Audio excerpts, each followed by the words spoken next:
لا الہ الا اللہ پڑھ لا الہ الا اللہ۔ اس کے بعد یزید ان کے تخت پہ بیٹھا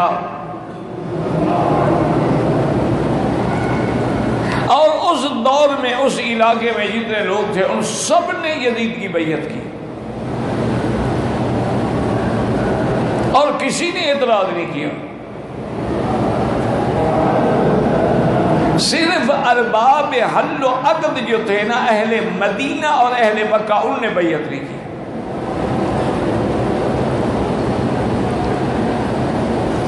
اور کئی دفعہ اس نے اپنے گورنرز کو لکھا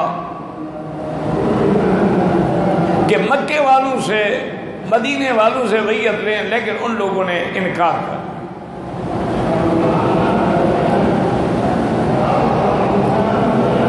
اسی دور میں کہتے ہیں کہ اب اس کو چونکہ اقتدار مل گیا تھا تو اس کے گورنر جو تھے وہ حد سے بڑھ گئے تھے ظلم میں۔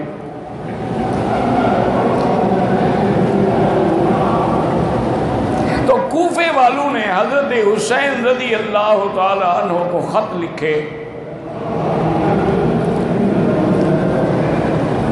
کہ آپ اہل بیت کے سردار ہیں اور آپ سبط من الاسباط ہیں، آپ حضور صلی اللہ علیہ وسلم کے لاڈلے شہزادے ہیں، آپ سیدہ شباب اہل الجنہ ہیں، آپ کے ہوتے ہوئے یزید کو کوئی حق نہیں پہنچتا کہ وہ تخت خلافت پہ بیٹھے، آپ تشریف لے آئیں اور ہم سب آپ کی بیعت کریں گے۔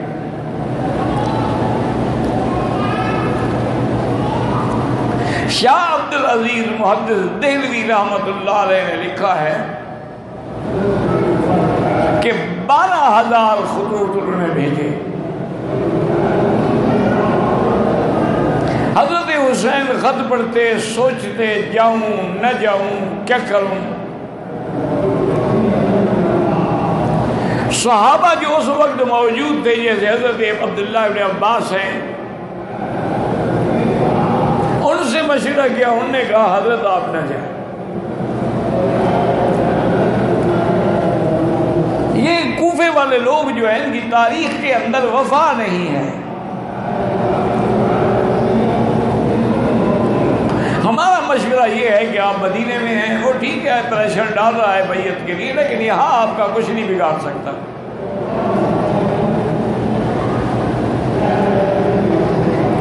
اگر آپ مدینہ منورہ چھوڑ کے چلے گئے اور کوفہ میں چلے گئے تو پھر اس کی تو وہاں عملداری ہے، اس کے گورنر ہیں وہاں۔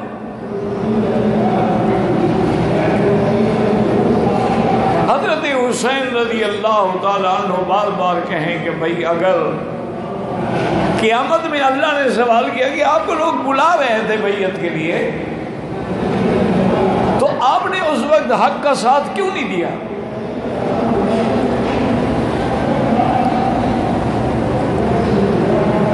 آخر حضرت حسین رضی اللہ تعالیٰ عنہ نے یہ مشورہ کیا کہ میں نہیں جاتا، لیکن مسلم ابن عقیل جو ان کے قریبی عزیز تھے ان کو بھیجتے ہیں کہ وہ وہاں جا کر کوفے کے حالات دیکھ کے ہمیں مطلع کریں۔ اگر تو وہ اپنے خطوط میں سچے ہیں تو پھر میں بھی جاؤں گا، اور اگر وہ خطوط میں سچے نہیں ہیں، دھوکہ دینا چاہتے ہیں، تو پھر میں نہیں جاؤں گا۔ سب نے اسی بات کو قبول کیا اور مسلم ابن عقیل جو ہے وہ کوفے کے لیے تیار ہوئے۔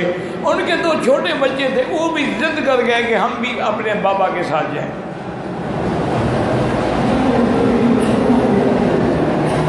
حضرت مسلم ابن عقیل نے بڑا روکا، بھی آپ چھوٹے بچے ہیں، بڑا سفر ہے مدینہ منورہ سے کوفے کا،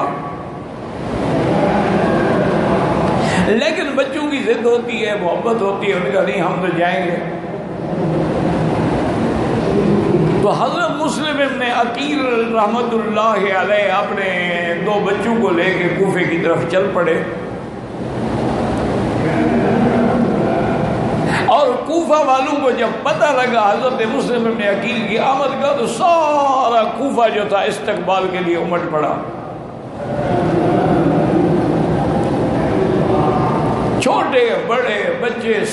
سڑکوں پہ نکل آئے اور اصحاب رسول کے نعرے لگانے لگے، اور ہزاروں آدمیوں نے تو وہی راستے میں ہی حضرت مسلم بن عقیل کی بیعت کر لی۔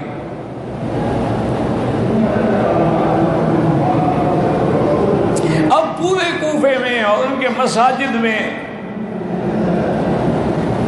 حضرت مسلم ابن عقیل اور اہل بیت رسول کا تذکرہ ہونے لگا، تو حضرت مسلم ابن عقیل نے حضرت حسین کو خط لکھا اور ایک تیز سوار گھوڑے پہ ایک قاصد بھیجا کہ جو لکھا تھا ان نے وہ سچے ہیں، اور ہزاروں بندوں نے میری بیعت کر دی ہے اور سب آپ کا انتظار کر رہے ہیں۔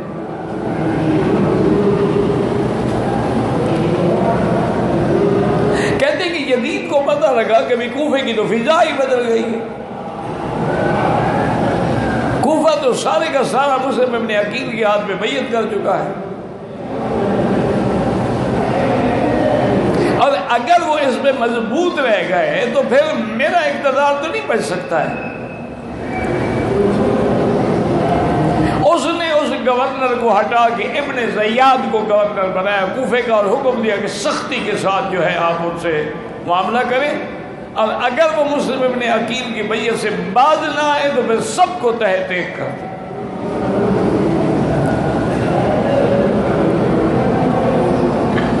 ابن زیاد چونکہ تاریخ میں ایک بہت ظالم قسم کا گورنر تھا، اس نے آتے ہوئے ایسی فضا پیدا کی، اس نے تقریر کی کھڑے ہو کے کہ کوفے والوں سن لو، اگر تم نے یزید کی بیعت سے ہاتھ کھولا ہے، توڑا ہے، تو یہ نقض بیعت جو ہے یہ غداری ہے اور اس کی سزا موت ہے۔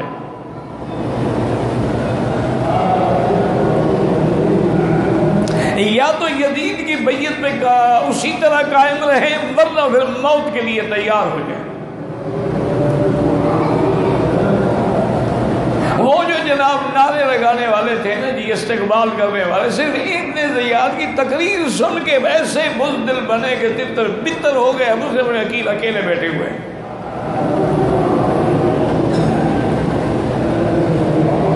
اور سارے کوفے میں مسلم ابن عقیل کو اب بنا دینے والا کوئی نہیں، گھر میں بٹھانے والا کوئی نہیں، ماسوا ہانی ابن عروہ ایک آدمی تھا جو اپنے گھر لے گیا۔ ابن زیاد کی فوجوں نے ہانی ابن عروہ کے گھر پر بھی محاصرہ کر دیا۔ مسلم ابن عقیل نے اس کو سمجھانے کی بڑی کوشش کی کہ یہ خطوط دیکھو، ان نے ہمیں بلایا تھا، ہم آئے ہیں، اگر یہ ہماری بیعت پہ قائم نہیں ہے تو ہم واپس چلے جاتے ہیں۔ انہوں نے کہا کہ نہیں، اب واپس نہیں جا سکتے آپ۔ تو اس نے اپنی فوجوں کے ذریعے حملہ کیا، ہانی ابن عروہ کو بھی اور مسلم ابن عقیل کو بھی، اور ان کے دونوں فرزندوں کو شہید کر دیا۔ وہ معصوم بچے بھی شہید ہو گئے۔ اب حضرت حسین یہاں سے قافلہ لے کے ان کے خط آنے پر چل پڑے تھے کہ بھی وہاں تو حالات ٹھیک ہے، اسی لیے آپ نے اپنے خاندان کو بھی ساتھ لے لیا کہ وہاں کوئی جنگ تو نہیں کرنی۔ وہاں جب حالات ٹھیک ہیں اور وہ لوگ ہماری بیعت پہ تیار ہیں، صاف بات ہے کہ میں اپنے بچوں کے ساتھ رہوں گا۔ حضرت حسین رضی اللہ تعالی عنہ راستے میں تھے کہ آپ کو خبر ملی کہ مسلم ابن عقیل شہید ہو گئے، اور تمام کوفے والوں نے انکار کر دیا ہے، بیعت توڑ ڈالی ہے، اور کوئی بھی اس وقت ایک بندہ بھی آپ کی حمایت میں بولنے والا نہیں ہے۔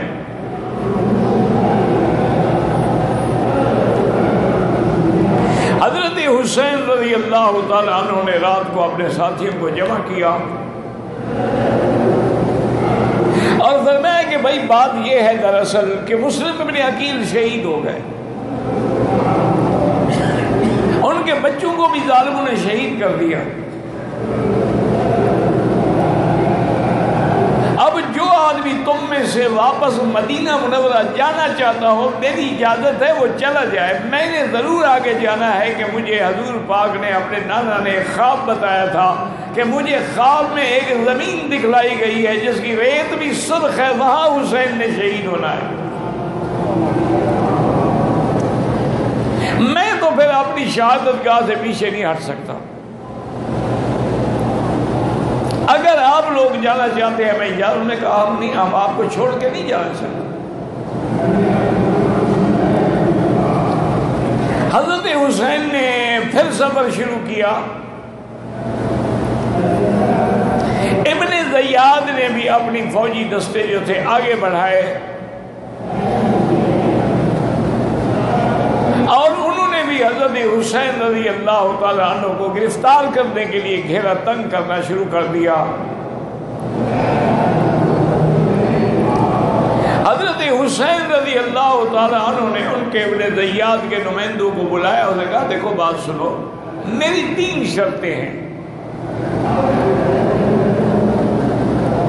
ایک شرط تو میری یہ ہے کہ مجھے مدینہ منورہ واپس جانے دو۔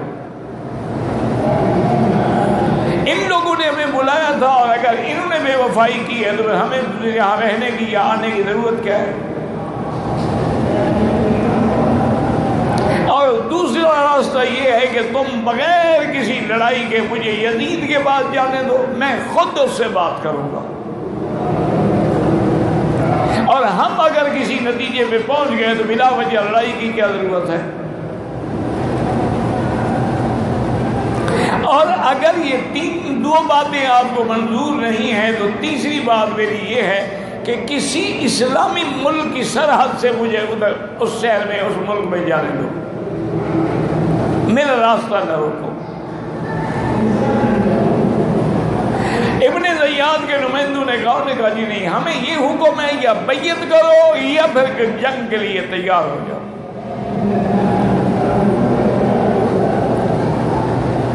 حضرت حسین نے فرمایا کہ میں کیسے مسلم ابن عقیل کے قاتلوں کے ہاتھ میں کیسے بیعت کر سکتا ہوں؟ اب تو تمہارا ظلم جو ہے وہ واضح ہو چکا ہے۔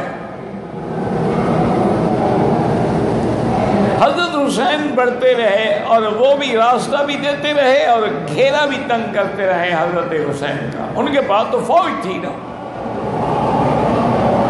حضرت حسین رضی اللہ تعالیٰ عنہ کے ساتھ وہ اپنے خاندان کے لوگ تھے۔ آپ عین اس مقام پہ پہنچے جس کا نام کربلا تھا، اور وہی نشانیاں جو حضور پاک نے اپنے خواب میں بتائی تھی وہ حضرت حسین کو سامنے نظر آئی۔ حضرت عثمان رضی اللہ تعالی عنہ کا 40 دن تک پانی بند کیا گیا۔ حضرت حسین رضی اللہ تعالی عنہ کا بھی پانی بند کیا گیا۔ حضرت حسین نے انہیں بھی تقریر کر کے سمجھانے کی کوشش کی لیکن کوئی سمجھنے کے لیے تیار نہیں تھا۔ مقابلہ ہوتا رہا، پھر میدان میں حضرت علی اکبر نکلے، حضرت حسین کے بیٹے۔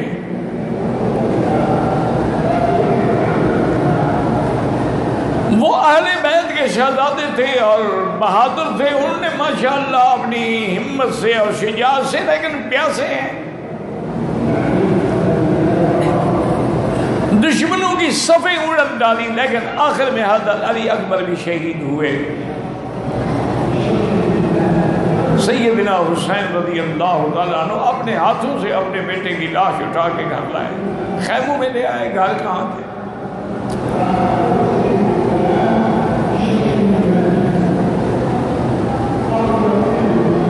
گھر والوں نے کہا، ذرا پریشان نے کہا نہیں صبر کرو، وَبَشِّرِ الصَّابِرِينَ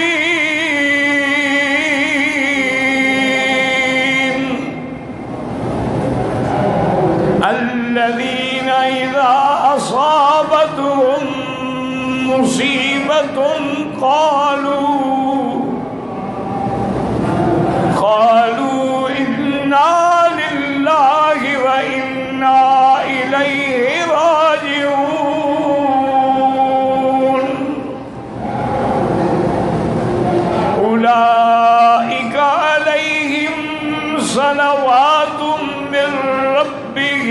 ورحمہ وَأُولَئِكَ هُمُ الْمُهْتَدُونَ۔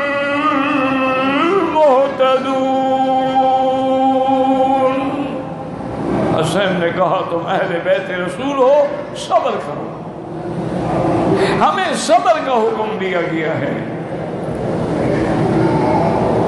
ہمیں فریاد کرنے کا واویلا کرنے سے اب آقا نے منع فرمایا ہے۔ حضرت علی اصغر پیاس سے تڑپ رہے تھے تو آپ کی بیٹی نے دیا، انہوں نے کہا یہ چھوٹا بچہ ہے، اس کا کون ظالموں سے کہو شاید اس پہ رحم کر کے پانی دے دیں۔ حضرت حسین حضرت علی اصغر کو اپنے ہاتھوں پہ لے کے اور کہا ظالمو، اس معصوم بچے نے کہا کہ اپنے سے کوئی جنگ کی ہے، اس کو پانی دے دو۔ لیکن ایک شکی نے وہاں سے تیر مارا جس سے حضرت علی اصغر بھی آپ کے ہاتھوں میں شہید ہو گئے۔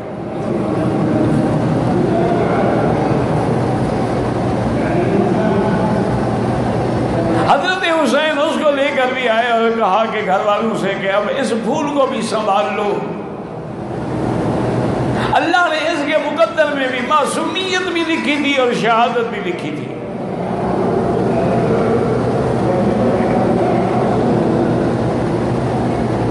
آخر میں حضرت حسین چونکہ زین العابدین بیمار تھے، خود چلنے کے بھی قابل نہیں تھے، اب حضرت حسین میدان میں نکلے ہیں۔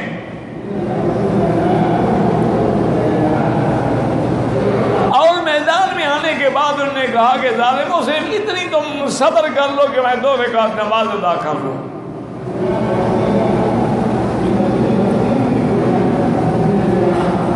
اور وہ بھی اہل بیت کے جوانوں کی شہادت اور ان کی جرت اور ان کی حمایت دیکھ چکے تھے، اور حضرت حسین کا صبر بھی دیکھ چکے تھے کہ جو جوان بیٹے کی میت پہ نہ رویا وہ حسین، جس نے اپنا سب کچھ کھو کے پھر کچھ نہ کھویا وہ حسین۔ وہ جانتے تھے کہ یہ حسین ہیں اور اہل بیت کے سردار ہیں، انہوں نے بھی موقع دیا، لیکن حضرت جب نماز میں آئے تو شمر الجوشن نے آگے آپ پہ حملہ کیا۔